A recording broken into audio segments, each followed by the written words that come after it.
to my YouTube channel. For today's video is nakapag-decide na talaga ako guys na putulan ko na yung buhok ko kasi as you can see sobrang haba na ng hair ko and ang pangit na niyang tingnan kasi manipis siya dito sa ibaba and may marami na siyang split ends. Kailangan ko na talaga siyang pitan.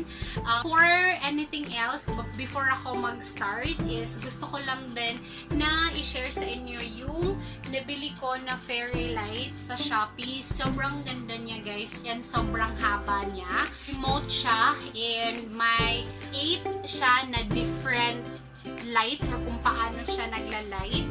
And then, nati-change din kung gusto mo na hindi masyadong maliwanag o kung gusto mo na maliwanag siya. So, try natin guys. Press natin yung number 1. So, ganyan yung number 1 guys. And then, number 2. Number 3. So, yan. Mag-change kung paano siya nagla-light. So, sobrang ganda niya guys. Christmas na ito sa room ko. But, talaga siya nabilhin kasi adds light as well and maganda siya sa camera. So, yan. So, i-change na natin siya para mag-steady. So, yan. Kung gusto mo na mag-steady naman, ganyan siya. So, yan. If you want as well, guys, na mag-purchase nito, I'll put the link below kung saang shop ko siya nabili and magkano yung price niya. For sure, mura lang, guys, kasi alam niyo naman, hindi ako bumibili ng mamahalin. So, I'll make sure na mura and worth it din siya. And then, maglo-long last din yung item.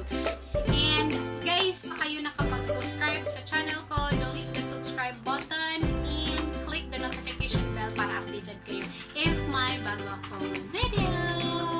So, let's get started guys. Dahil hindi pa talaga ako nakapunta sa salon of pandemic and alam nyo naman dito sa Cebu City maraming cases ng COVID, so wala pa talaga akong time na lumabas or magpasalon. So I decided na ako na lang yung gupit ng hair ko. Hindi ako professional guys na para gupit ng hair. Nanonood lang din ako ng mga tutorials, maggupit ng buhok. So at least nakaka-save din ako and kung ano man yung mangyari sa buhok ko, sarili ko lang yung ibibigay ko. But I'll try my best na maganda yung result. So ganito yung situation ng buhok ko ngayon. Yan. So ganito siya sa likod guys. Ipapakita ko sa inyo. So yan siya. So yan yung buhok ko. And mahaba na talaga siya guys. Manipis na yung dito sa lower part. Bago ko pala putulin yung buhok ko, I just wanna share yung nabili ko na mga scissors. Ito siya guys. Ito yung gagamitin natin today. So ito is pang trim and ito talaga is yung pang cut ng hair. And super nice and super ganda ng quality niya guys. So sobrang ganda ng quality niya and mura ko lang siyang nabili. So if you want as well na mag-purchase nito mga scissors na to, I'll put the link below para makapag-purchase din kayo. And meron kayong mga scissors sa bahay kasi pwede nyo na din naman siyang magamit sa ibang bagay or pwede nyo siyang magamit sa kahit saan. And then, meron din ako ditong pangtali ng hair. Yan. Siya para itali natin kung hanggang saan natin gustong putulan yung buhok natin. And then, meron din akong comb and mirror. So, yan yung mga kakailanganin natin para sa paggupit ko ngayon sa buhok. Guys, first na gagawin natin is kailangan nating hatiin yung buhok natin. So, hahatiin ko yung buhok ko. So, kailangan talaga guys na hatiin nyo yung sa gitna talaga. Kailangan hating-hati talaga siya para pantay yung paggupit mo sa buhok mo.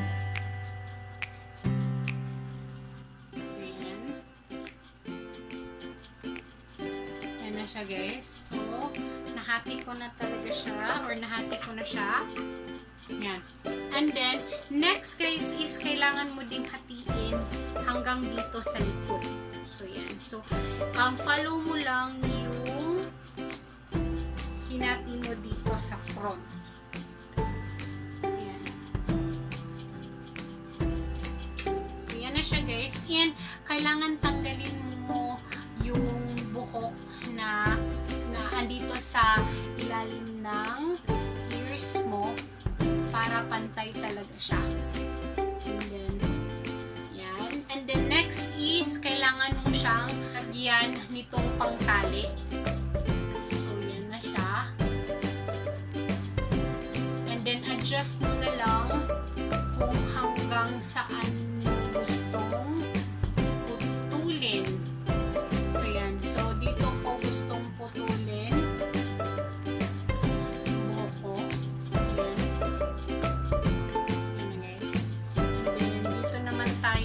Kabila. So, forward ako guys para makita nyo.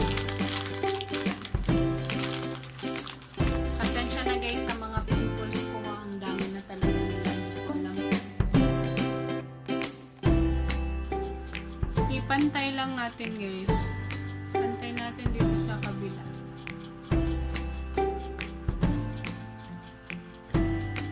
Pantayin natin para at least magpantay sila.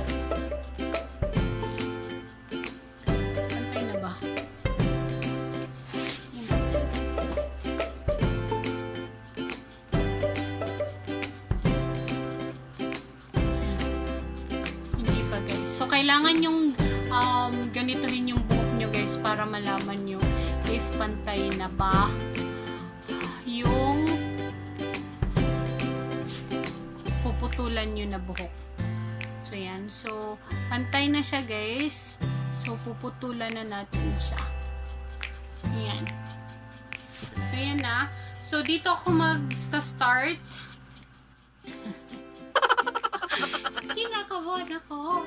Kinakabahan ako baka hindi siya mapantay. So, yan na guys.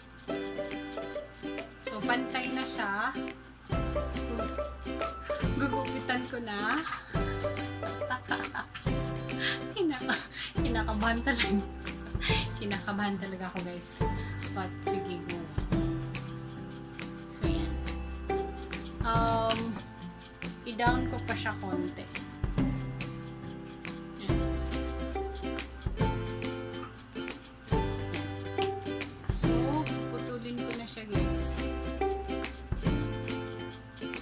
Kailangan mong putulin dito sa part na linagyan mo ng tali. So, yan. Dito sa ibabaw nito. Ibabaw niyan. Para pantay mo siyang magupit. And hindi ka mahirapan. So, yan. Putulin na natin. Oh my God!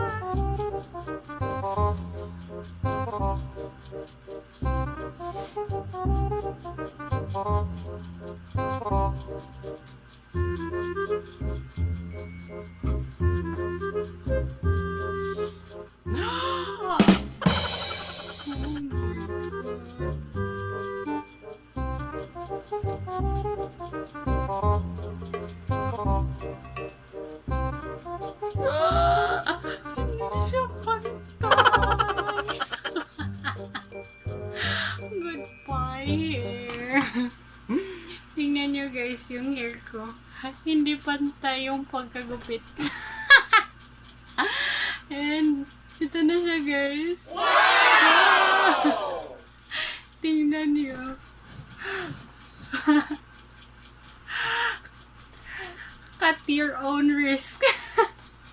Tingnan na siya. And then dito naman tayo sa kabila guys. Tulan ko na siya dito sa kabila. Hindi ko makita.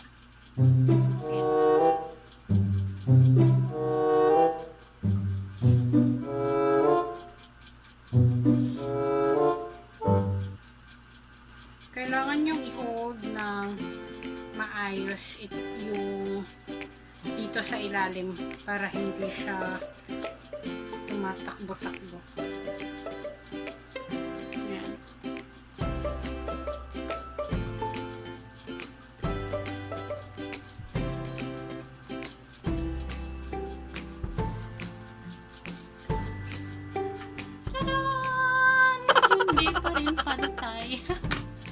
Pero ito na yung buhok ko, guys. Yan. Yan na yung naputol. And then, ito na sila, guys. So, ganito na yung current situation ng hair ko ngayon. Ganito na siya, guys. Hindi siya pantay, pero ganun ang tingnan. So, yan. So, yung next na gagawin ko, guys, is ititrim ko na siya para at least mapantay ko na. Especially dito sa likod. Kasi mahaba siya, guys. Ititrim ko siya isa-isa.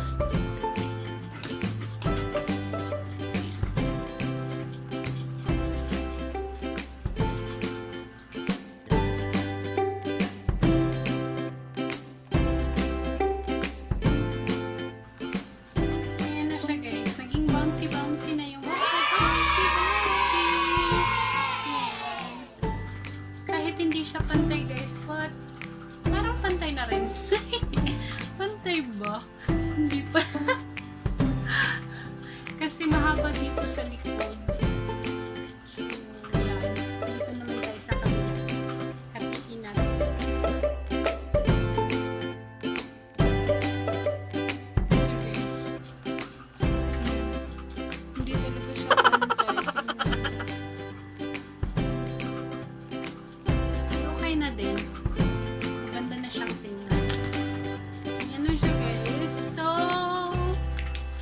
Short na yung hair ko ulit kasi sobrang na talagang taas niya and sobrang init na, guys, kaya nakapag-decide na talaga ako na putulan na lang siya. Tingnan nyo. Yan. Hindi talaga siya pantay, diba? But okay lang kasi dito, guys, is pantay yung dito, but yung dito sa likod is mataas. Yan na siya, guys. So, is-straight ko lang yung buhok ko, guys, para makita ko talaga iba talaga siya, and then magupitan ko pa yung mga like same nito, guys, o mataas pa siya. So, is-straight ko yung hair ko para makita ko. So, I'll be right back. A few moments later.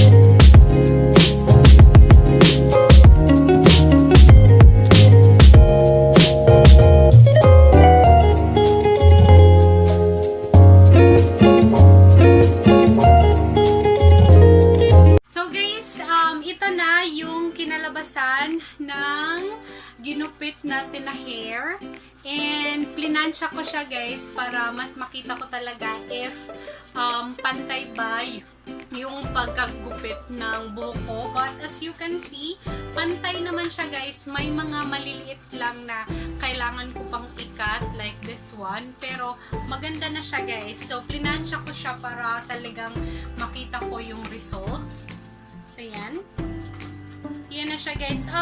Just wanna share as well yung nabili ko na cute na pang-plansya ng hair. Ililink ko din sa description box kung saan ko to na-purchase. Sa Shopee lang din ko. And sobrang mura din niya, guys. So, yan. So, you can see, maganda naman yung result niya, guys. Diba? So, yan. So, ganyan na yung current state ng buhok ko. Nafe-feel ko, guys, na gumagaan yung ulo ko. Short na yung buhok. And hindi na siya like before na sobrang haba talaga niya. And sobrang happy ako sa result, guys. Kahit hindi siya tight, but super nice. So, guys, I hope na makatulong tong video na to. And disclaimer lang, guys, cut your hair at your own risk. Tama ba? Pero, depende kasi sa inyo yun, guys. May dala talaga siyang wrist. So, same sa akin na hindi masyadong pantay yung pagkagupit ng hair ko, pero at least maganda naman yung kinalabasan niya. So, depende lang sa inyo, and you can watch as well other videos sa YouTube kung paano magka-cut ng buhok or maggugupitan yung buhok. So, I hope na makatulong tong video na to guys, and get to give it a thumbs up, comment down below